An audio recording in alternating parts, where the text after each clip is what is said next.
Whittaker Weekly is a 3-episode anime discussion podcast where two brothers discuss a show of their choice. The show can be anything from a current season flop to a decades-old classic. What are they going to talk about next? Who knows? They sure don't.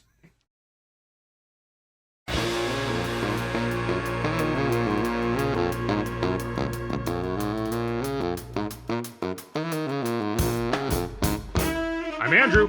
I'm Lee. And this is Whittaker Weekly. Let's get right to it. Okay, so a little bit of news to start things off with. You found some news to share today. Yes.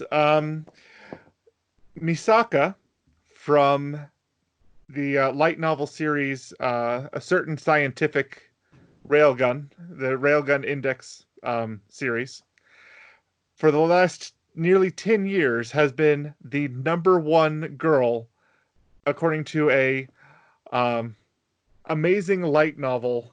How do they ranking? Where is it? So it's called This Light Novel is Amazing, or Kona Light Novel ga Sugoi poll. And since 2010, she's been the #1 girl, except for one time in 2015. But now she's been kicked down to #3, losing to Kei Karuizawa from Classroom of the Elite, and Ginko Sora. The Ryu's work is never done. Yeah, that's still an incredible run. 10 years. Yeah. #4 is Mai from Rascal Does Not Dream of Bunny Girl Senpai. Hold on. That's an incredibly misleading title. After near 10-year streak. Yeah, so she had it from 2010 to 2004, so that's 4 years. 2010 to 2014. Yeah, then so 2016 to 2018. 2019. In the 2020 issue is when... Okay. Still, that's not a 10-year streak, okay? That's not even a near 10-year streak. That's 2 4-year streaks. Yeah. You should take a look at the photo they decided to use. I have. Well, I see, and it's Misaka crying. That said, that is a hugely misleading title. How dare they? That is hugely misleading. But anyways, Railgun Season 3 is going to be out next year, so she'll probably reclaim her top spot again. Probably. So, but these are these are supposed to be light novel polls. Yeah. Who best girl from the light novels are. And you think people don't vote based on other things? You don't know. All right. Apparently, Accelerator's top 7 of the male category, with Kazuma at 6, Kirito at 5. Yeah, and what's his name? And Toma.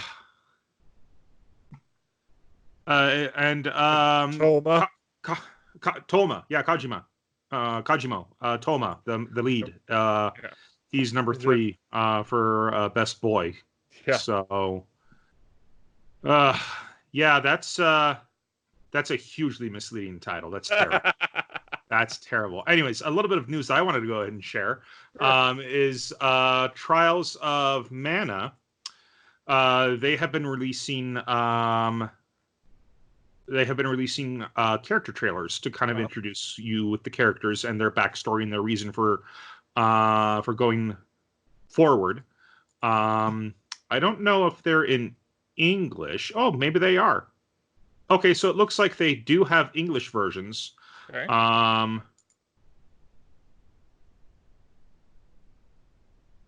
Okay, so English mean they have English subtitles to the Japanese audio. Okay. But you can go ahead and see we'll have the link to the article. But you can also just go ahead and check them out for yourself if you go to Mana Series at Mana Game on Twitter. So yeah, they'll have the trailers there for you. Anyways, I'm very excited for that remake. So I guess that's it for the news, unless there's anything else you wanted to share. Nothing interesting from my end of things. Okay. Well, if that's the case, let's go ahead and jump right in and go to 3 episodes in. So this week it was my pick. Yep, it was your pick. And I chose Gourmet Girl Graffiti. The Crunchyroll synopsis reads: the story follows Rio, a middle school girl who lives by herself.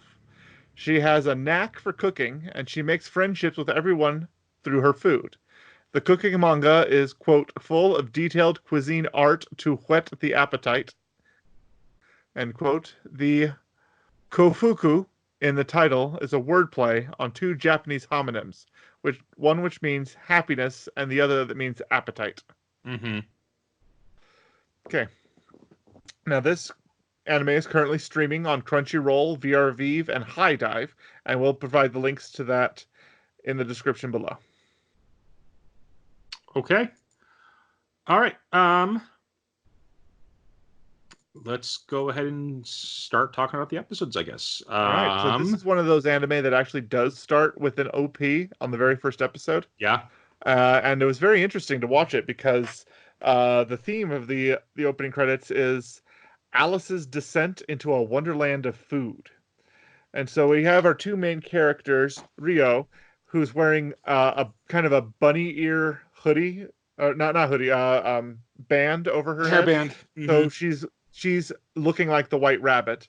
And then the other girl who's introduced halfway through the first episode, Kieran, and is dressed a bit like Alice and follows along behind her as they go through these various run of scenes.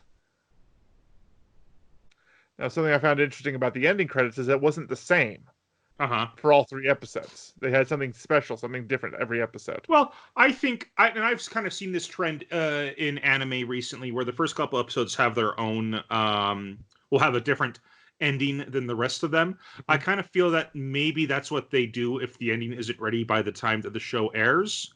Because the first one was kind of a recap of the episode. The first two were both recaps of the episodes. Episode 1 and episode 2 had recaps, and then episode 3 had an actual closing, new animated closing and everything. So the reason I bring that up is episode 4 to verify.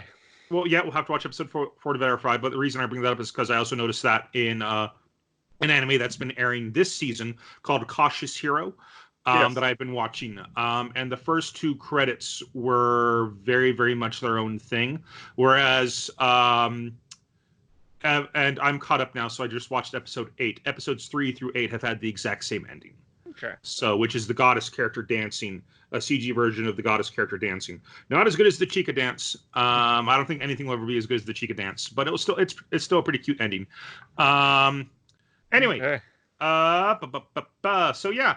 And something I really noticed right off the bat was just the level of detail with each frame of animation in this show. It was it was high levels of detail, just absolutely incredible. And it reminded me a bit of Sound Euphonium. It's like these people are trying to it's not Kyoto Animation. But it looks like it's very high TBS quality stuff. Trying to mimic that quality of animation as well. I think it's even better than Sound Euphonium in terms of just the detail of animation in some of those shots. Maybe. I mean, it's not on the level of Violet Evergarden. Yeah, no, that's. But I don't know if anything's ever going to be on the level of Violet Evergarden. Well, we might see it. Violet Evergarden utilizes a lot of newer technologies and is utilizing it well. So we're getting a lot of bizarre crap 3D anime because they think they can just produce cheap anime with these tools. But you put a good artist with the right tools, and you can have some. Oh yeah, no, it's 3D is a tool, and when done well, you don't even notice it's being used. Yeah. The issue that a lot of Americans have with 3D and Japanese anime is that it's used poorly so often. It's just a cheap alternative to get to, alternative to doing it correctly. Right. Anyway, to hear us go further in depth into that, go find our episode about Fist of the Blue Sky Regenesis. But we'll move on from this point. Anyway, so the very beginning is Ryo making a dish that's known as inari sushi or inari zushi, depending on I don't know who says it what way. I've seen it with a Z. I've seen it with an SU. Zushi or sushi. And what it is that it's sushi rice that is wrapped in lightly fried tofu skin. Okay. And when I saw her making the food, and they point this out later on, how, food in anime just looks so delicious and just makes you so hungry, makes you want to eat it, which, I think is kind of the purpose of anime like this, to get people interested in cooking and things like that. But it made me so glad that I had already made my dinner and it was right next to me as I was watching these episodes. I don't blame you. Yeah, this show gave me the munchies pretty bad too.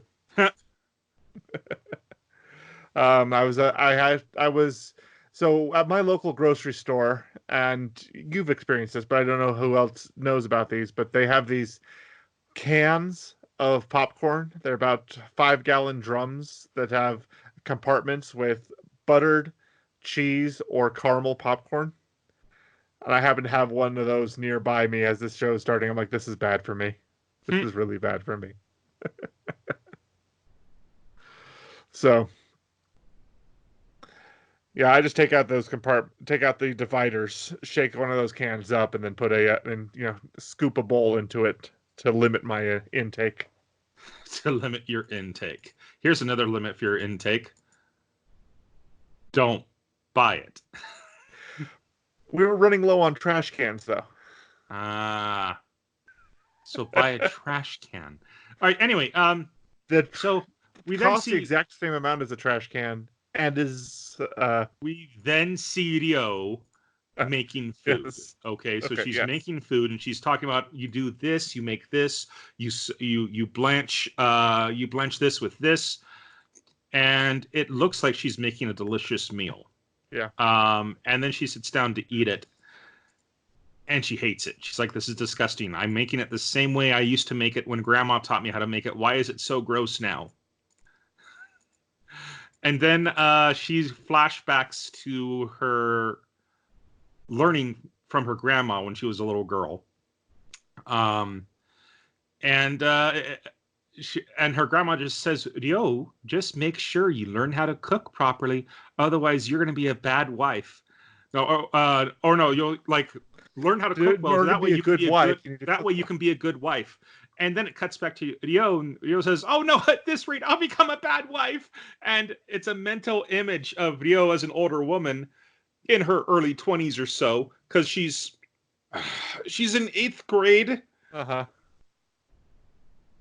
And it shows her in her early 20s in a wedding dress, stomping on her husband in his tuxedo with a big, wicked smile on her face. That's her idea of a bad wife. Yeah. Suddenly, if she can't cook properly for her husband, then she will become an abusive human being. There's a serious disconnect in what... No, I mean, on the one hand, yes, anybody who is a domestic partner, having the skills of cooking and cleaning and organizing and having a passion to do that is an incredibly useful tool if you're going to be a stay-at-home domestic partner, wife or husband. Yep. Either way. But not having those skills doesn't instantly turn you into a bully. No, which is what makes this joke so funny. But it's also we just learn how absolutely innocent she is throughout the progress of this of these 3 episodes. She's so gullible. But she's so ridiculously gullible.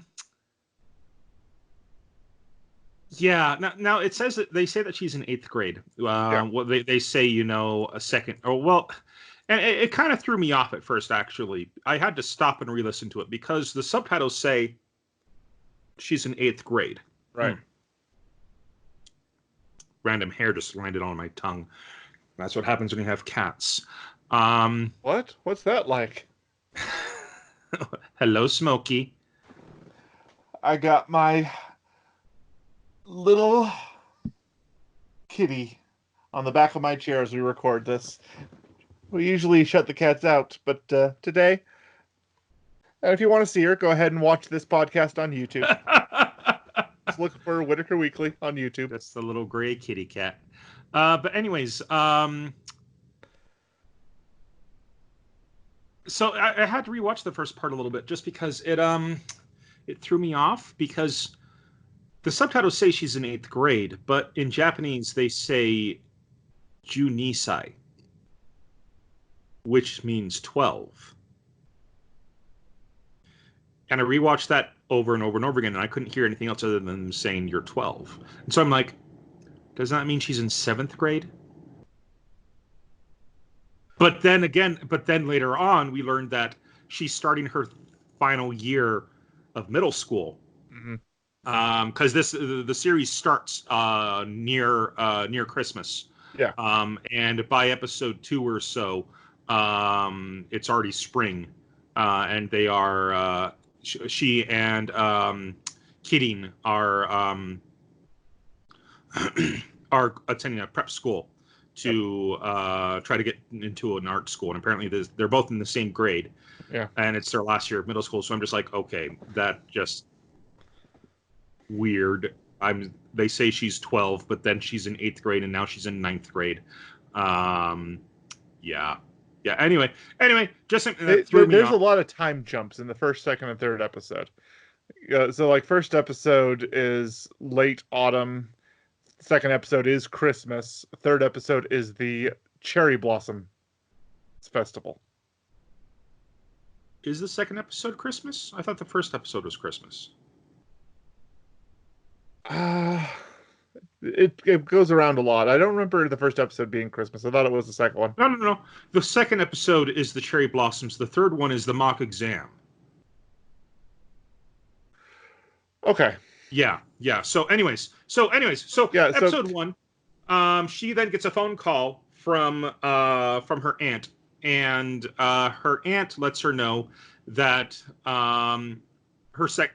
Ryo's second cousin is going to be coming out there and staying at her place for the weekends because she's going to be attending the same prep school and the intention of going to the exact same art school that Ryo wants to go to. And we meet Kirin at this point. She's this girl who looks like she's still in elementary school, and everyone treats her like a little girl. Yeah, everyone. And it drives her crazy. But at the same time, she's head and shoulders shorter than Ryo, who's of average height, but and they're the same age. And Ryo,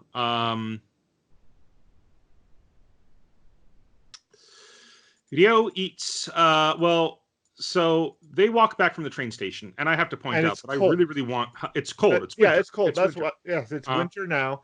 But Kirin has convinced herself, because none of the fashion magazines coming out of Tokyo show girls wearing coats. Therefore, no one in Tokyo wears a coat year-round. Girls don't wear coats in Tokyo, and it's bad choice. But I wanted to point out there's this bag that Kirin-chan has that I thought was adorable. It's like, you know how they've got those massive, in anime they've got meat on bones. You know what I'm talking about? It's just it's like a ham on a bone. It looks like the Simpsons. No, not the Flintstones. The Flintstones. Yeah. Where you just have two ends of bone coming out of this wheel of meat. One of her bags is that. It's a wheel of meat, but it's got a white strap on it instead of the bones. Oh. And so I noticed that, and it's just like, I want that bag. I want that bag a lot. There's actually stone in Breath of the Wild that you have to like put by a fire and cook to feed to Gorons that look that are shaped the same way too.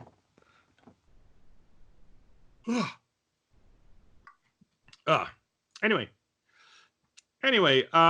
so on the way back to Ryo's apartment, where she, pretty decent sized apartment where she lives by herself. Yes. Kirin starts sneezing, and which is the trope, I guess we should say, that she is about to get a cold, because apparently there's no other way to show that somebody's getting sick other than if they sneeze in anime. Yeah. Well, it is an anime trope. You sneeze when you start to get sick, or when somebody's talking about you, and you have a tummy grumble when you're hungry. Despite the fact that it's entirely possible to have a tummy grumble while full and things are just shifting around noisily within you. So, yeah, that's a thing. That's a thing. So they get back, and Ryo wants to eat. Kirin is hungry from her trip, but she's too... Huh? Yeah. Ryo starts cooking for her. Ryo starts cooking for her. Kirin is hungry from her trip, but doesn't say anything. She's too polite to, ask for food. But then her stomach growls, and so Ryo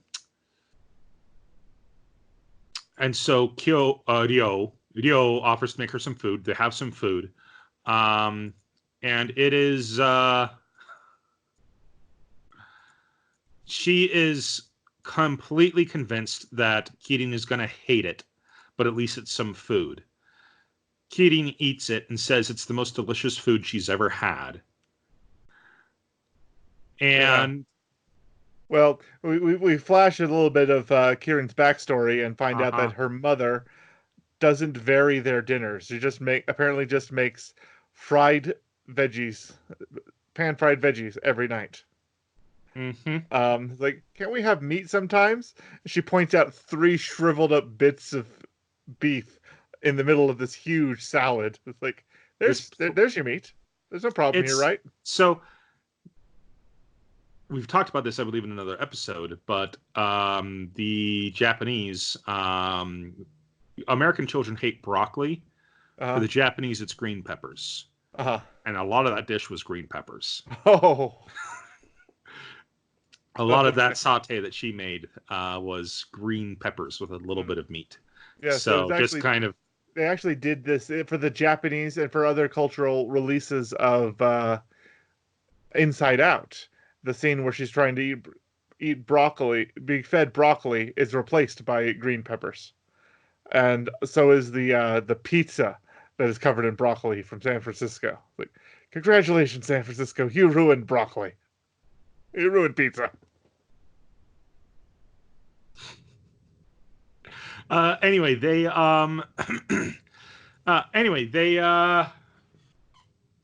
she eats this meal. She thinks it's delicious, and Ryo's just like, "Oh no, it's not. It's not. It's just you are, hunger is the best spice type thing."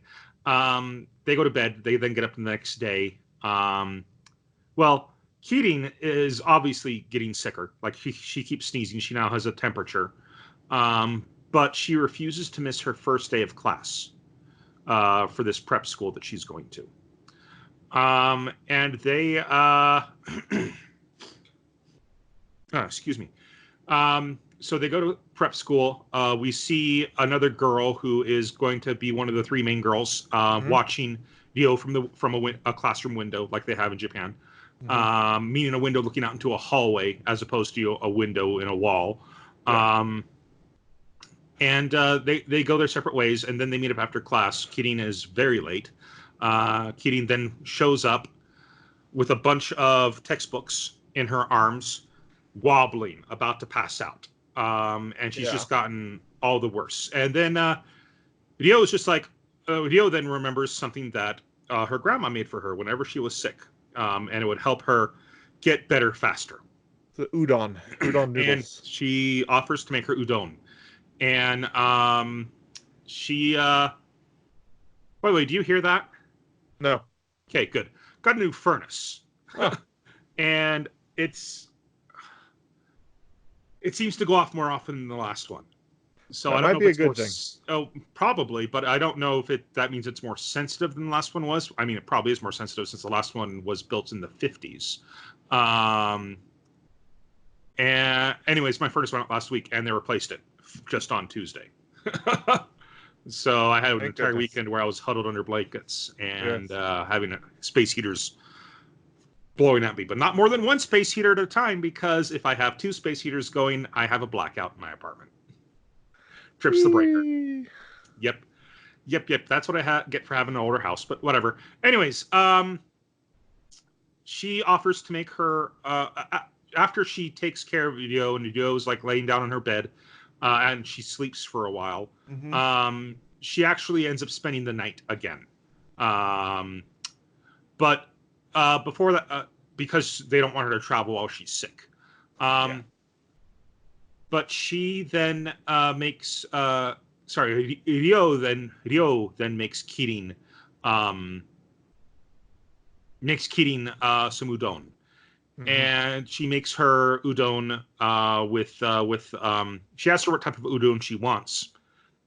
And the type of udon that Kirin asks for is a very popular instant noodles version of udon, where you just buy a box of it, pour hot water into it, because she loves the sweet crunchiness of the fried tofu that goes with that. And so Ryo just says, "Oh, well, here, how about I just make it for you instead of going to buy it? I think we've got what we need." And so she makes this food.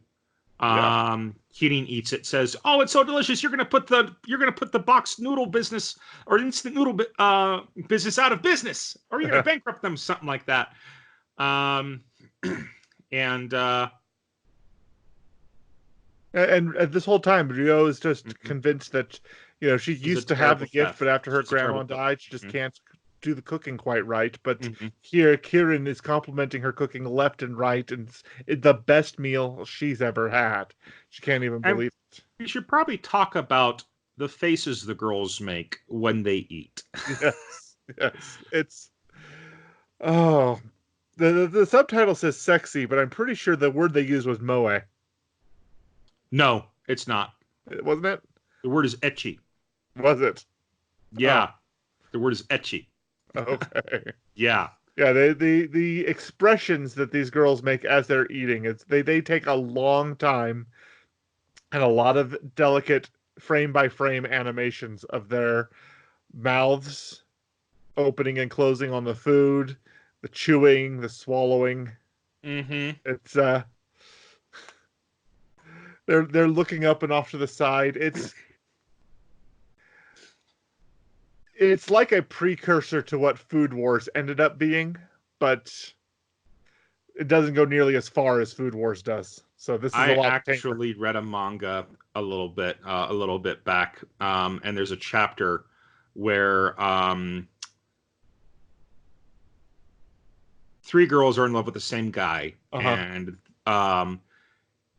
he makes them. It's a Food Wars parody, this chapter, because one of the girls eats something and just, has just this look of ecstasy on her face after she eats it. She thinks it's so delicious. Another girl eats something, and her clothing explodes off. And then the third girl, who's the younger sister of the main guy, desperately wants him to be in love with her and not these other girls. She is trying to figure out how she needs to react to what he makes her, and then she wakes up. So it was just a dream. But yeah, I can't remember the name of the chapter. I'll have to try to find it again. But this isn't the same one where a guy is confessed to on the same park bench over and over again, but it's girls telling him they like somebody else. Nope. And that park bench keeps coming back, by the way. And have you watched that yet? I haven't watched it, but I understand it just appears in the weirdest places. Good. Well, so the first two girls confess to liking someone else on the exact same style of bench. And then later on, when he's in the library, the librarian says, "Well, here, there's something I need to talk to you about." And I was like, "Wait a minute. No, this isn't good. And this is familiar." And then she's like, "Here, let's have a seat over here." And he turns, and there's the bench again, the exact same bench, a park bench, white wooden park bench with gold, what's that called? Metalwork on the sides. And he's just freaking out, like, what's this doing here? Why is this bench here? And there's a not Amazon box right next to it. And the librarian says, we have the internet is amazing. We have same day orders now.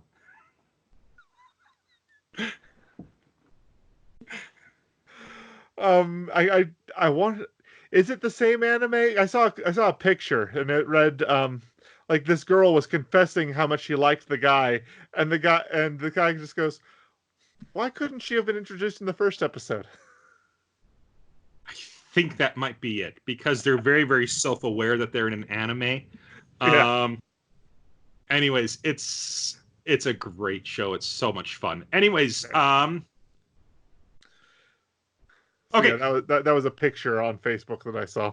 Mm-hmm. But yeah, the girls, whenever they eat, and it's not just Dio, it's Keating and the other girl as well. When she gets introduced and like becomes part of their food group, they have fairly suggestive faces, I guess is the best way to say it. Yeah, they are very, very much enjoying eating delicious food. And let's be honest, who doesn't like eating delicious food? It's the quintessential human experience. There's nothing like biting into delicious new food you've never tasted before that's just absolutely delicious. It's incredible. I should know. Anyways, so she eats the udon. Kirin eats the udon. Is super excited about it. Says that she's feeling all warm and nice inside. And Ryo's just like, oh, well, I'm glad you like it, but really, really, you shouldn't compliment me. I don't know how to cook anymore. My grandma taught me everything. And Kirin's just like, but wait, no, I don't think it's your food that's changed. I think that it's that you haven't been eating with anybody. You've been eating by yourself. And I don't remember exactly where it's revealed, but Ryo, she's not an orphan. Her grandmother passed away in the previous year. What are you smiling at? Nothing. Anyways, because you had this big grin on your face when I was talking about Ryo's grandma. No. Something came up. Person. Anyways, it's revealed that her parents work overseas. They both have jobs overseas, yes. And they send her care packages when they can. It's just they're both working, and she's just supporting herself while she's living at home. Mm-hmm. But her, and so Kirin points out that you've been eating by yourself this entire time, and food's more delicious when you eat it with more people. And so they then go to bed. Keating. Oh, before they go to bed, though, Ryo makes some more of this inari sushi, the fried tofu wrapped sushi. Mm-hmm. Keating sees that and she's like, "Oh, I want some. Give me some. Give me some. Give me some." She's, "No, you're full. You just barely had udon. We don't want you to eat too much.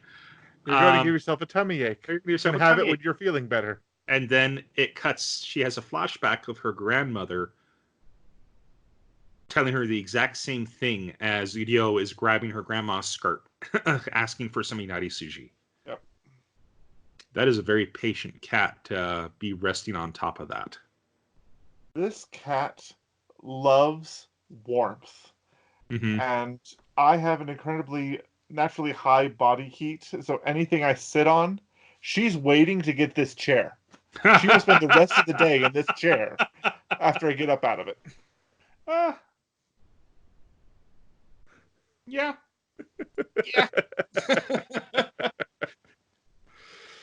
Anyways, all right. Keating gets up in the middle of the night and she goes to the bathroom. She goes to the cupboard to find the sushi. And there's a note written on the sushi like, no, have a snack now. She's asleep. There's a note on there telling her not to. Like, oh, no. The note very kindly says there's tea in the fridge. Help yourself. Yeah. Implying don't eat these.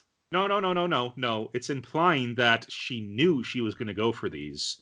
So she had tea prepared for her so she would have something to drink with them. that made her feel bad about it. And she knew she was going to go for the food, so she was too embarrassed to eat it, and that's why she went just straight back to bed. Yeah. Yeah. I seem to recall it was sometime in that bedtime as well that Kirin was so passionate about how much she enjoyed Rio's food and telling her how much that she loved eating it, that if she needs any family to be here, I'll be your family. I'll be your brother, your sister, your father, your mother, your husband or wife. Like, will you be my kid? No. Just dead. Like,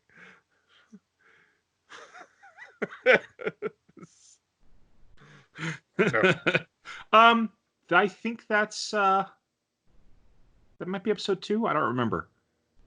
I think that might be episode 2. But anyways, no, that was close to the end of episode 1. Oh, okay. And then they started a character introduction. They never fully introduce her in the first 3 episodes, but they do start a character introduction. Rio has a neighbor. Mm-hmm. And this neighbor will occasionally be aware that good food is being cooked in an apartment next door, and then will call for takeout. Call for delivery. Yep. And so it's just this sad character, and they keep. Yes, I'd like to order pizza. Yes, it's me. I'd like the usual.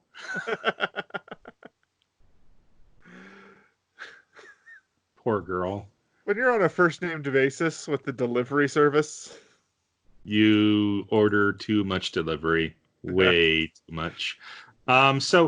Anyways, the next day they get up and they run to the train because she did stay an extra day to recover from her cold, but now she's late for school because she was supposed to come home the next day so she'll be able to attend school, but she missed that opportunity. So now she's late.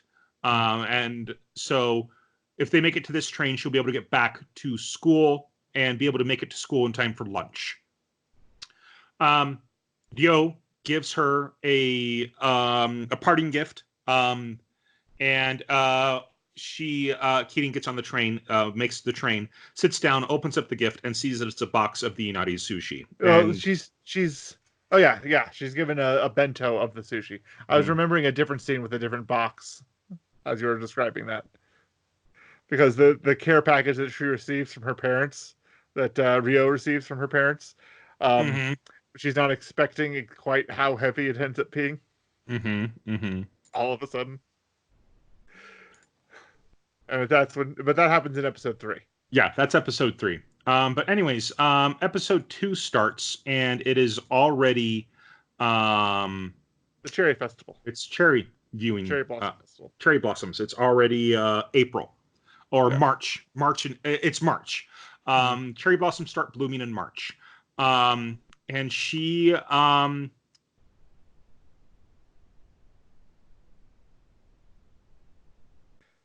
long story short, it's just an episode of them. It's an episode of them going to a cherry viewing with their aunt. Yes. And eating food and getting to know each other better. It's they meet another classmate who's enjoying drawing people in still life. There's a goofy guy taking a funny pose and wearing his tie as a bandana, she's drawing for them, and he's very drunk. That's another big sign of being drunk. And not only were his cheeks lush, but wearing the tie around your head as a headband. Yes. It is it's a sign of him. He's very drunk, and she's just drawing pictures, and she's the girl who joins them for food later on. Yep. I don't remember what her name is. But anyways, they now the episode. Okay, so part of the order of events is Rio and Kirin set out this cherry-themed blanket, and they're waiting for the aunt to come, and they're sitting there doing various things. When the aunt, when they ask her what food the aunt brought, the aunt then proceeds to bow down to the ground and hand them a large bill, saying, "For cherry festivals, you absolutely need to have the food from vendors. So please go get some." You didn't bring food. She brought beer. That was it. She's also it's also pointed out multiple times that she's extremely busy. Her job keeps her super busy. So, but we should also point out that the food that they made, both of them made food, Kirin and Hideo. And Kirin had her dad helping her make food, and they were making sandwiches. And Kirin's mom, who we've already established, is a really, really bad cook. She compliments. She comments on the sandwich ingredients, going, like, well, "That's pretty bland. That's pretty. There's bland. no variety here. Spice things up a bit." And so she grabs spicy mustard and just scallops spicy mustard on one of the pieces of bread. To which Keating's trying to stop her. But before this, we also established that they and I wrote this down.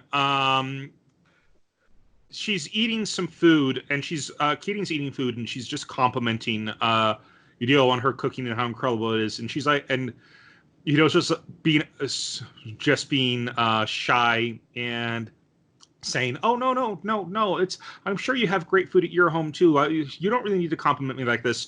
To which we have a flashback to Keating's mom making her a salad. Or like, what's the cooking like in your house, is what Hideo asks. Green. Wait, what? Green. And then she cuts back to this is when we cut back to Keating's house, and her mom gives her a salad, and it's a salad of parsley. Yeah. You're not wrong. Oh, a parsley salad. Why?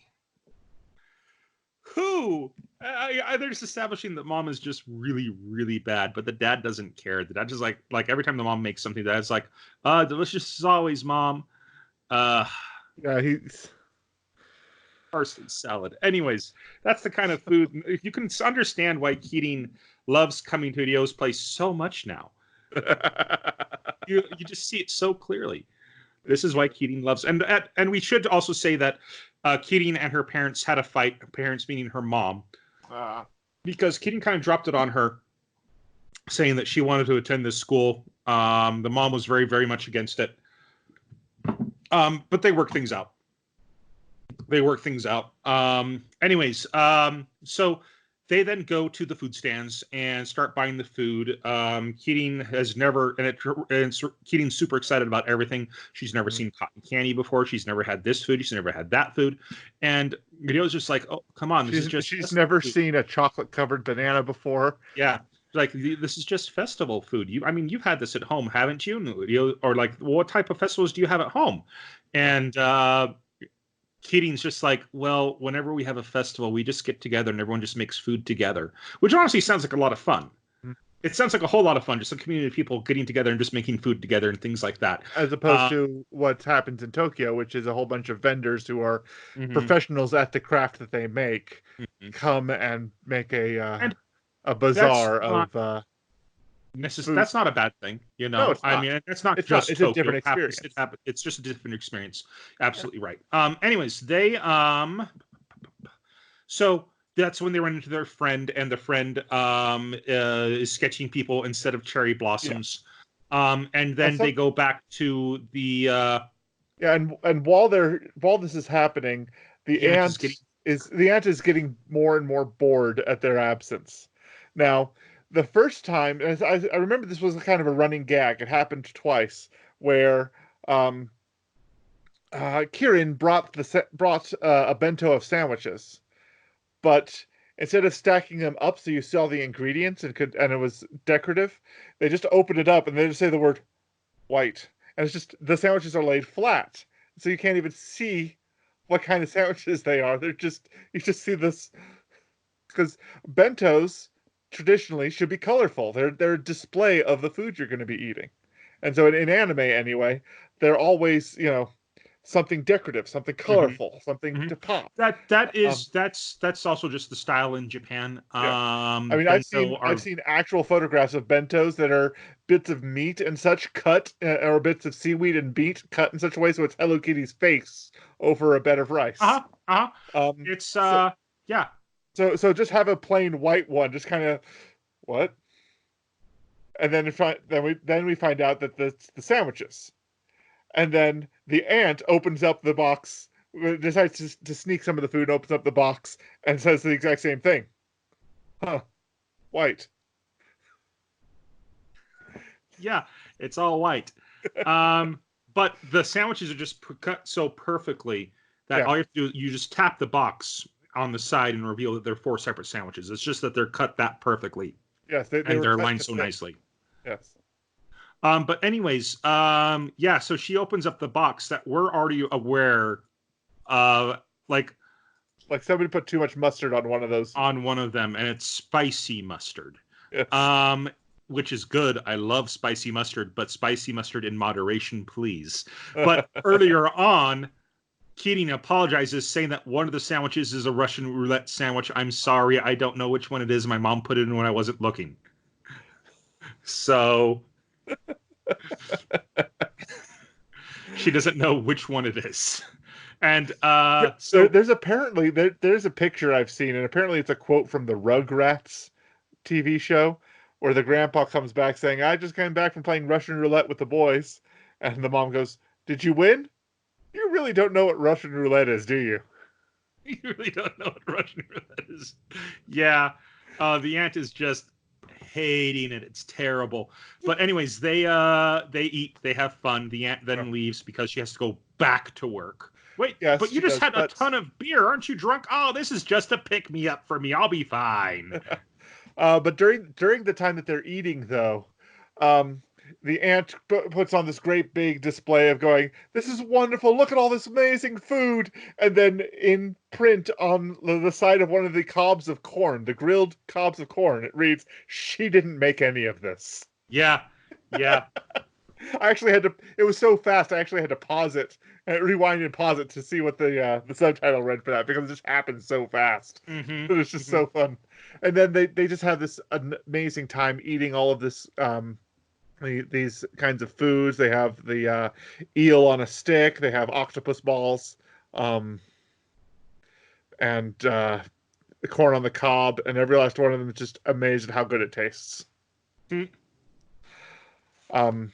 Yeah, one of the things I'd love to have tried, though, was there's that guy, one of the stands was that guy just crafting sculptures out of sugar on sticks. Mm-hmm. So yeah, that stuff is really cool. Really cool. Anyways, they so after they eat, they then head back to Ryo's apartment. And Ryo before they head back to the apartment, there is a scene. I don't know if you had a chance to talk about it yet. The scene where they talk to the girl who was doing the drawing, and how she was talking about how much she likes Ryo's food, and had only had the she had her really nice rolled omelets. And it was then that Kieran became very, very, what's the word, defensive over her friend and her relationship with her friend. Oh yeah, that's right. Talked about that. So as they're walking through,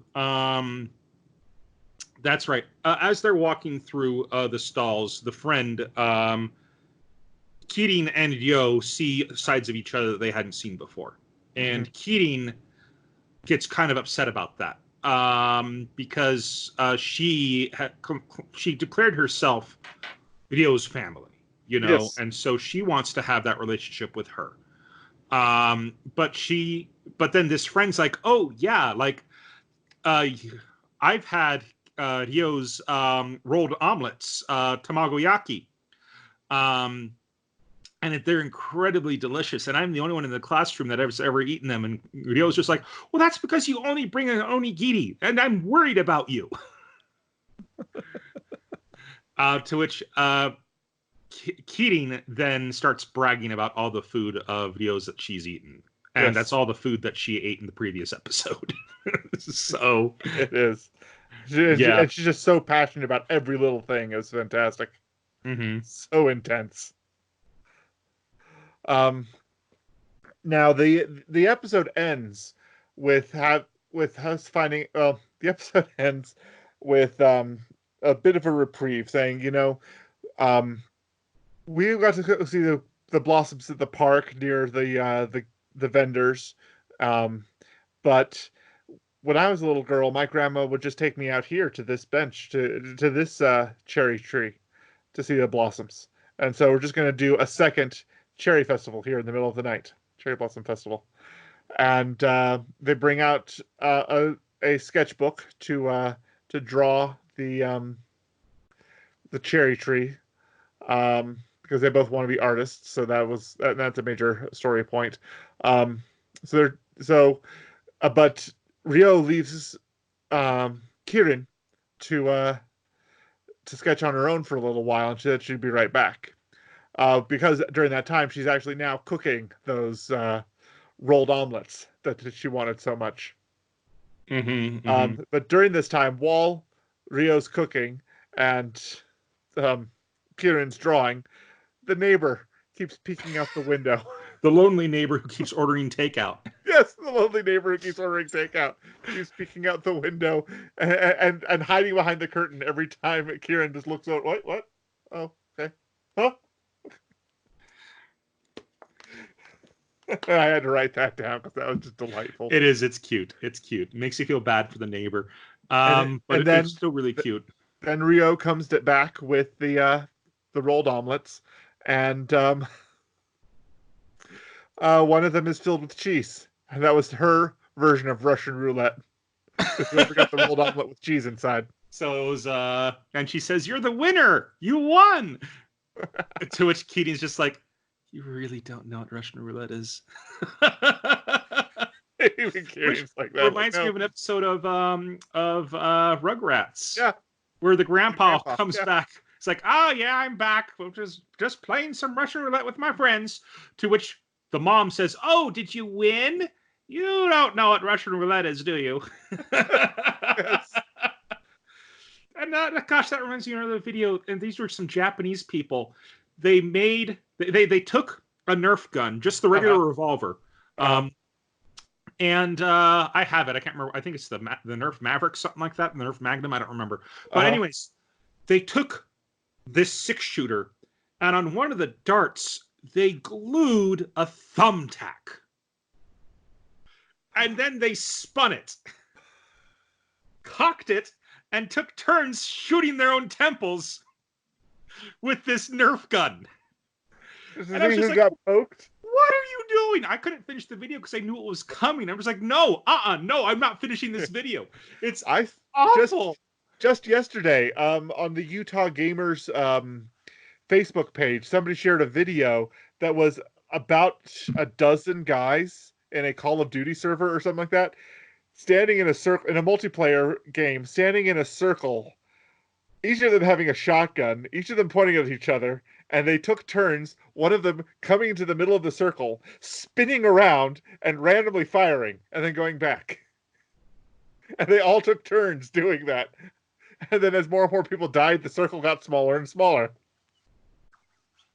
Till eventually, like there were 6 of them, and they all spun at the same time and fired at the same time, and suddenly there were 3.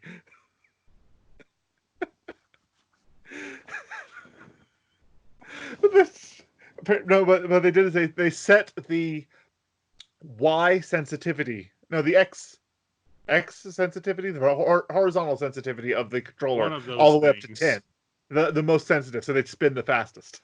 Mm-hmm.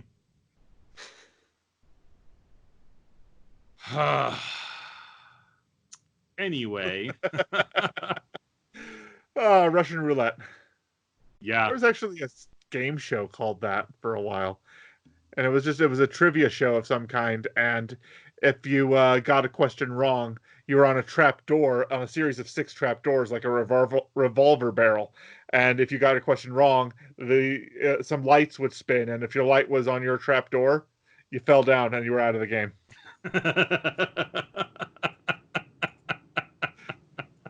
The shows that were on Game Show Network, just the weirdest cable game shows. Like, Japan has some pretty weird stuff, but the US has some pretty weird stuff too. Yeah, but the thing is, the weird stuff in Japan is mainstream in Japan, whereas that stuff, hardly anyone knows about that stuff in America. Yeah. Okay. Anyways, so that ends that episode. And this is when I realized that I do not like the next times for this show, because they are incredibly misleading. Oh, how so? The first one, after the credits, it showed little chibi animations of the two girls, Ryo and Kirin, dancing, doing this cute little dance in front of images of someone eating tonkatsu, deep fried, breaded, deep fried sliced pork with a special kind of tangy barbecue sauce on top of it. There's also chicken katsu that you can get. I absolutely love katsu curry. I just love katsu. It's great.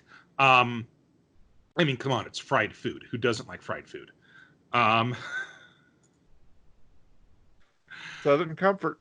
Right Southern there. Comfort. But oh gosh, yeah. Anyways, and so it's like, oh, they're gonna have tonkatsu next time. No, not a bit of tonkatsu. And then, exact same thing. This time, it was them dancing in front of, I think it was hamburger steak. And I was like, oh, nice. Okay, well, maybe they'll have hamburger steak. But, well, there was no tonkatsu, so it was just like, okay, maybe. I'll hold out. Maybe. It made me hungry for hamburger steak, but I was just like... And then episode 3, no hamburger steak. And I'm just like, come on, you guys. You're just being a tease right now. Stop it. Yes. So...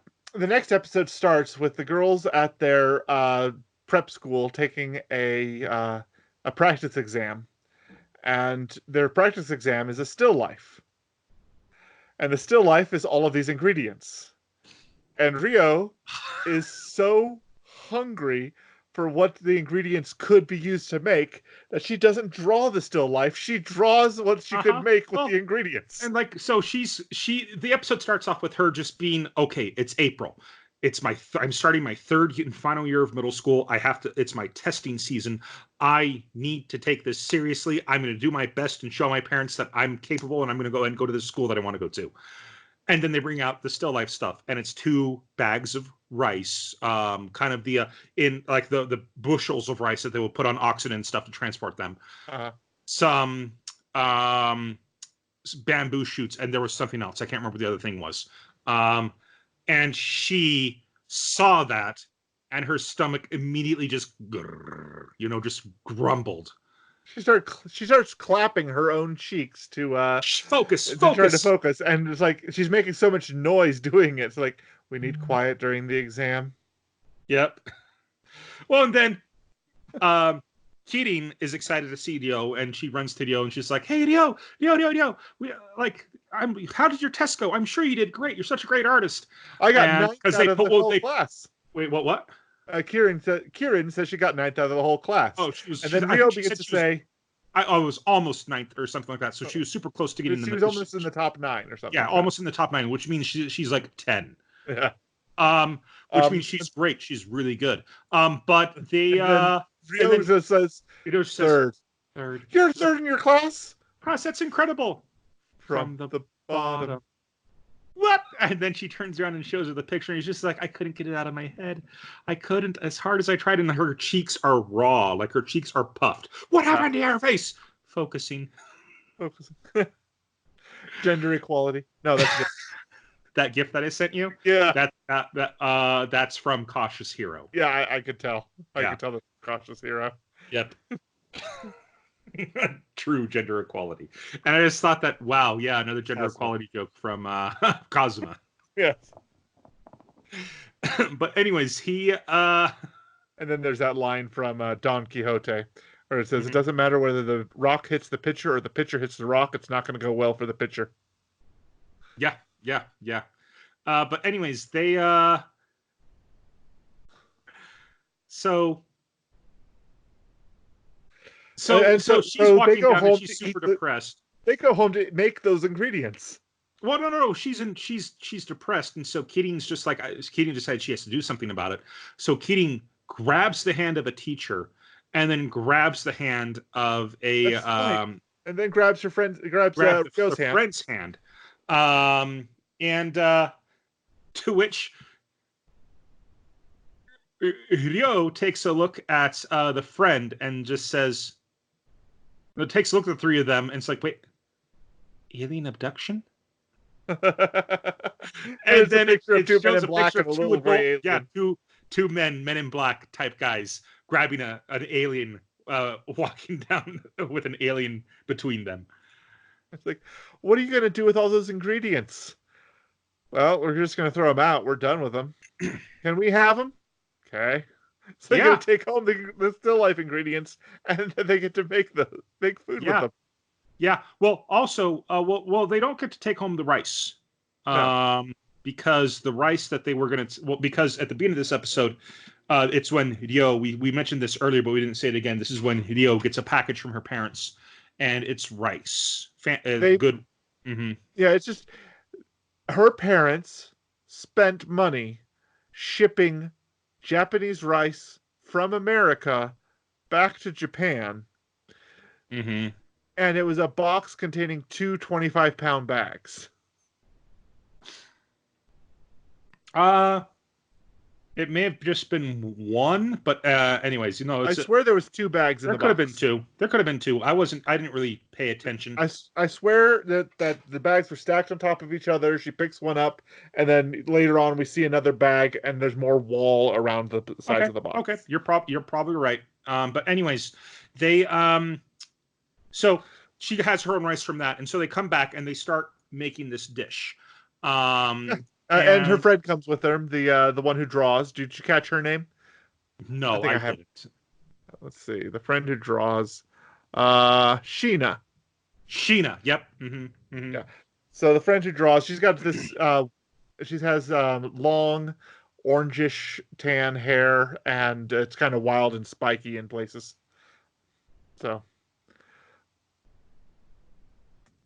the 3 of them go and start having this meal that is rice with bamboo shoots. Uh-huh.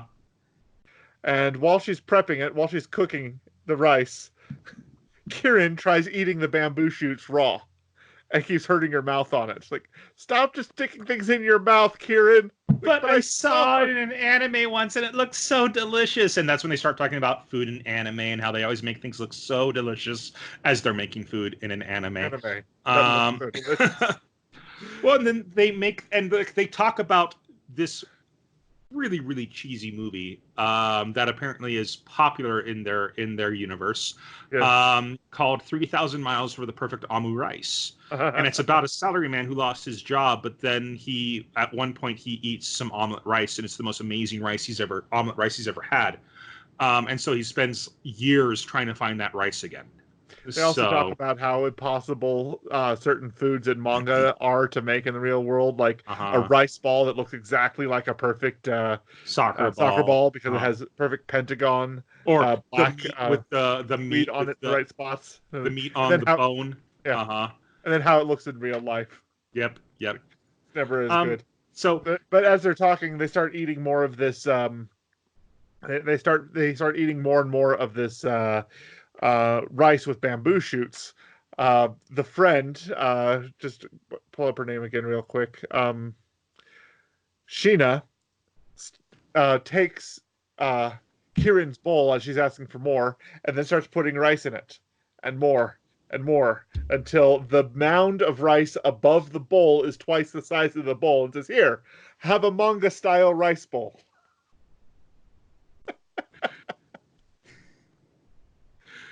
Anyways, so yeah, it's at that point that they start thinking that the discussion for the omelet rice now makes them want to have omelet rice. Well, what happens is that they spend the night because the next Sheena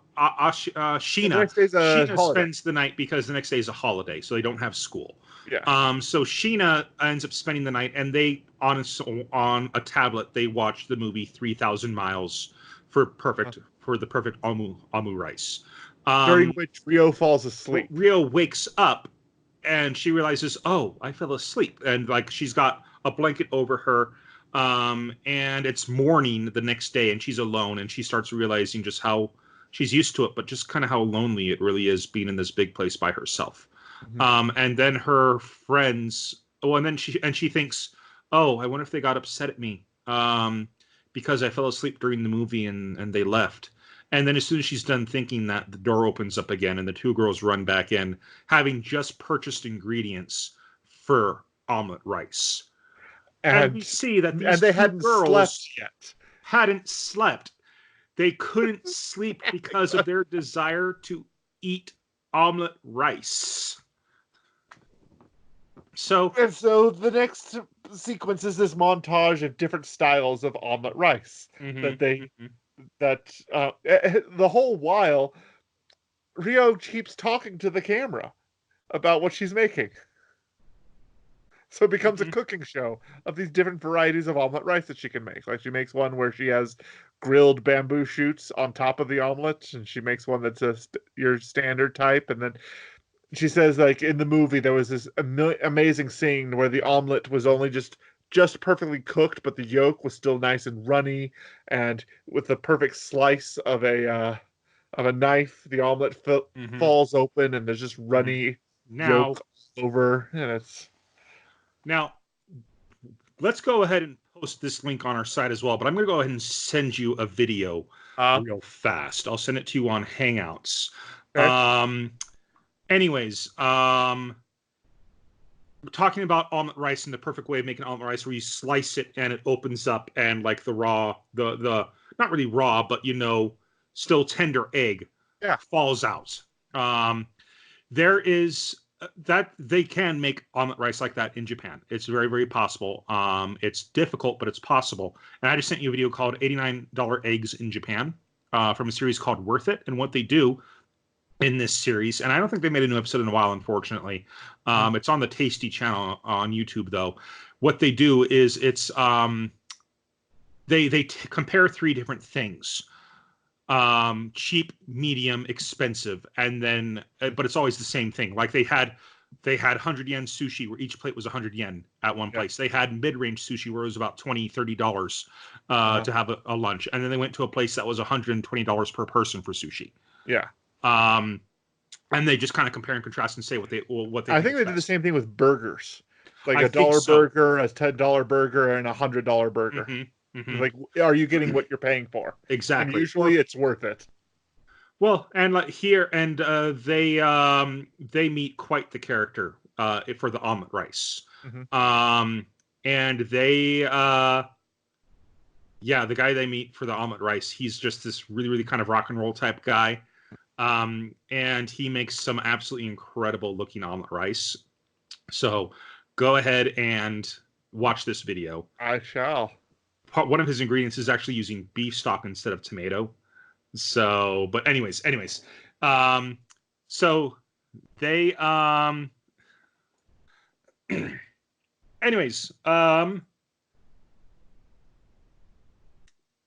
the script? Here we go. Back here. Okay. So they then just keep making different versions of omelet rice. And what did you just send me? Don't worry about it. You can check it out later. Okay. Anyways, Rio refuses to give up. She wants to make this perfect omelet rice. She's tried 4 or 5 times. One thing that I did notice, though, is that for some reason, every single time they make a dish of omelet rice, they hold it up towards the camera instead of looking at it themselves. And I'm just like, I get that they're showing it to the viewer, which is kind of silly because they can easily show it to they could have picked any different from any angle and show it up close much, much better than they're showing it right now.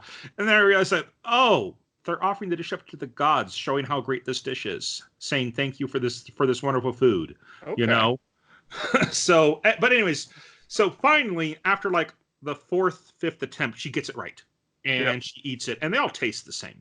They all taste the same. But there's even your failed attempts are delicious. But so they then have fun eating omelet rice together. So that's the first 3 episodes, and then at the end of this one, they have an actual credit scene with an actual ending credits, and then they have the next time, and this time they have all 3 girls in chibi form dancing along with it instead of just the 2, kind of showing that what's her name again? I didn't write it down. Sheena. Yeah, that Sheena has joined the cast, the main group. So okay. But what are your final thoughts on this show? I like it. I don't know that I'm going to watch more of it. There's a lot of things on my plate right now, but I don't know. I might. Yeah. Okay. I mean, it's delightful. I highly recommend it, but Oh yeah, I recommend it. I think it's great. Again, I don't know if I'm going to the have time to animation is watch it. fantastic. The pacing's okay. The food uh It is looks a show that will amazing. make you hungry. Uh-huh. So make sure you have food already with you. Yes. But anyways, it's a fun show. It's delightful. I kind of feel the same. I don't know if I'm going to be able to watch it just because I don't really have the time to watch more of it. Sure. That said, though, I may have time to watch it since we will be taking the next month off. You are. We will be back. We're going to be taking December off to spend more time with the family, and be able to get caught up on certain things and kind of rework the show and the channel. There are some major changes that are coming to YouTube, and we want to go ahead and be ready for those changes. Yep. But anyways, so we're going to go ahead and have some meetings to discuss what we want to do with the future of the show. We're going to keep doing the show. Yep.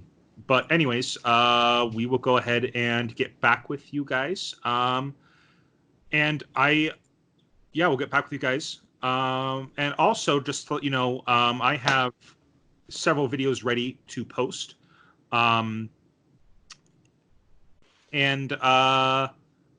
Well, I just have to tweak the editing and things like that just to make sure they fit the time allotment that I'm looking for. But yeah, I've got multiple episodes that I want to go ahead and post for Trials of Mana for the Let's Play. So we can go ahead and start posting that soon as well.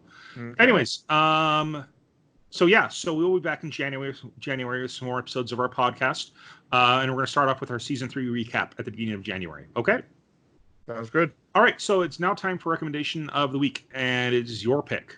This week, I'm picking yet another modern season isekai. This one has the distinction of being yet another long-titled isekai called "Didn't I Say to Make My Abilities Average in the Next Life?" Well, so this is an absolutely hilarious, delightful little show. The main character was a girl who was smarter than average, and therefore people thought she might have been too stuck up and didn't want to associate with her too much in high school, middle school, and so she didn't have a lot of friends. And so when she died, she wanted to make her be average so she could make lots of friends. Well, the god of that world took her request and said, okay, you want to be average. Well, let's see. The weakest thing in the world is a lowly little slug, and the strongest thing in the world is the elder dragon. And so the halfway point between those two is your stats now, which is way more than any human should ever have. The lowest social class of human is slave, and the highest social class is king. And so going up just the titles of social classes, the middle one is like baron or something like that. So she's the daughter of a baron, of a lord. Yep. So she's nobility. Average, noble. Like he didn't get the mean of the aggregate. He just got to the middle of the scale of what the scale could be. Like there's 90. But one of my favorite scenes, and I had to show this with my kids, is so the god of this world is also the way that magic works is there exists nano machines, nanites. And so she calls him Nano, and he manifests to her as a swarm of particles like water. And she says, you're kind of scary like that. You're like a swarm of bees. Can you change your shape? And so he does. And all this, all the nanites that were swarming coalesce and form a silver mannequin. It says, "How is this?" It says, "I feel like I need to drop you into a vault of molten steel." Oh, if you can change your shape, can you turn into like a yellow cute thing, like that, like the one that follows the guy from the Catch 'Em All show? Oh, or the one with the Kansan dialect from the girl who catches cards. They just dropped a Pokemon and Cardcaptor Sakura reference and a T2 reference in one sentence in the show. It's great. Well, and there's so many incredible references as well. Like when she does the training montage for the other girls who join her adventuring party. Yes, like she dresses up as Master Roshi while she's training them. She like does. when she powers up, her face suddenly turns into Goku's face. Yes. It's hysterical. There's It's even JoJo ridiculous. references. Mm-hmm. Her Yeah, face so for JoJo one time when she's being a little too serious. Yep. It's great. I love it. Anyways, they And the fantastic one of the most recent episodes though, she wanted to have a beach episode with her friends, and so she invents swimsuits for them to wear at the beach, but she uses the swimsuits that is considered okay by our current standards, but in a medieval fantasy, that is high level risque to be out in public looking like that. And so that episode ended pretty quick on that note. I think that was 2 episodes ago. They've had some more recently. Yep. So. Yep. Anyways, yeah, go ahead and watch that. That'll be a lot of fun. And maybe maybe that might end up in one of our 3 episodes in shows as well, because we might do an isekai run when we come back in January. Maybe. Well, we'll talk. We'll have a meeting, and we'll talk. We'll see what we want to do with the future of the show. Yep. But anyways, it's now my turn for a creator shout out. Yes. And I wanted to go ahead and give a shout out to Jesper Anderson. Mm-hmm. Jesper Anderson is a concept artist, and you can find his stuff on. We'll have a link to Twitter, Instagram, and his ArtStation. His Instagram doesn't have very much on it, so you won't find much there. Right. Actually, I don't even think he has anything on it. But I checked it out. There's like 3 pictures, so maybe we won't even bother linking that one, because he's really spending a lot of time here on ArtStation. And ArtStation is really where his stuff is. Mm-hmm. And he's a concept artist. One of the lead designers, I want to say, let me go ahead and just make sure I get it right. A lead concept artist at Mood, which is a concept art studio. Okay. And they have a book that I really, really want to get called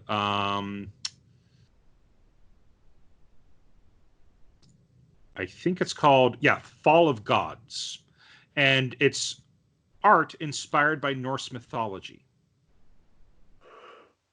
And it's incredible. If you just go to his ArtStation and just click on the top one there, the one that's got like kind of that demonic looking creature, kind of dragon looking thing of fire and brimstone. Oh, sure. Just click on that, and then you will see others.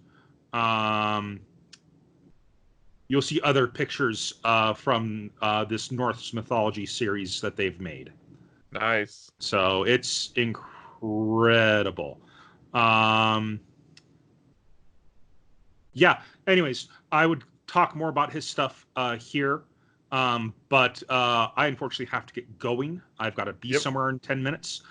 So thank you so much for listening in this week. It means the world to us that you listen to our show or watch it on YouTube. And if you do watch it on YouTube, please feel free to like this episode and subscribe to our channel. If you like what we do and want to support us, share our channel with your friends. That's really the best thing that can happen right now. Where can they find us on social media? Our website, whittakerweekly.com, currently has the links to our Facebook page, Twitter account, and YouTube channel. We encourage all our listeners to follow us on the social media platform of their preference, and if there's one we're not on yet, please reach out to us on one of the ones we've mentioned, and we'll broaden our scope to include you. All right. Well, I want to go ahead and give a shout out to Ben Coombs for providing the artwork for our podcast.